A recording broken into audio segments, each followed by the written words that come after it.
In the industrial age, late 18th to the late 20th century, land became less important. Wealth was created by building factories to produce quantities of items for sale. But factories were expensive to build and raw materials were required to make finished goods. The scarce resource that drove wealth in this economy was capital, money or credit to acquire buildings, equipment, and materials. The information age, mid 20th century to perhaps the beginning of the 21st century, was brought about by mass adoption of computing technologies. It became possible to accumulate vast wealth by building software tools and databases to access and organize information better than others.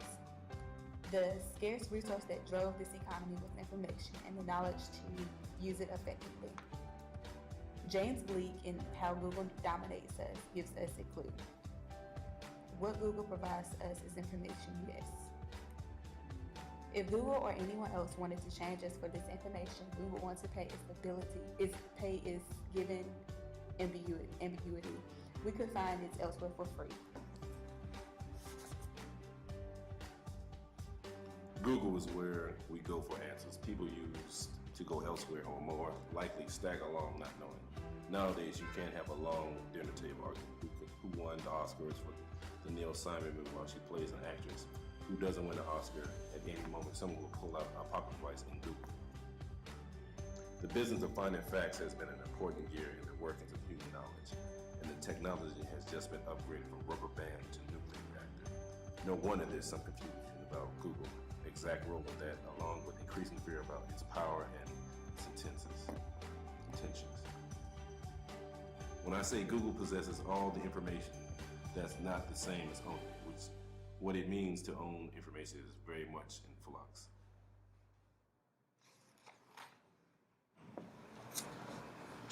Endless articles rhapsodize about how people would Google their blind dates to get advanced dose, or how they would type in ingredients on hand to Google a recipe, or use the telephone number to Google a reverse lookup. Columnists share their self-deprecating tales of Googling themselves. Google's first marketing hire lasted a matter of months in 1999. His experience included Miller Beer and Tropicana, and his proposal involved focus groups and television commercials.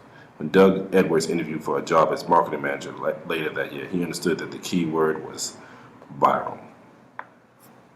Levy got a glimpse of Google's data storage a bit later and remarked, "If you could imagine a male college freshman made of gigabytes, this would be his dorm."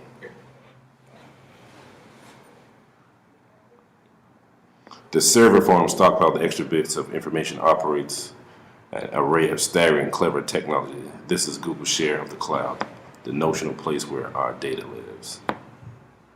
When information is cheap, attention becomes expensive. Attention is what we, the users, give to Google, and our attention is what Google sells, concentrated, focused, and crystallized.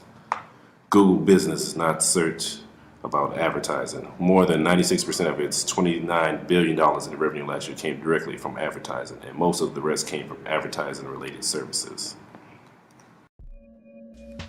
Along with Google, Facebook has found a way to dominate our lives. If Facebook were a country, its 900 million members would make it the third largest country in the world. And yet, even as Facebook has embedded itself into modern life, it hasn't actually done much with what it knows about us.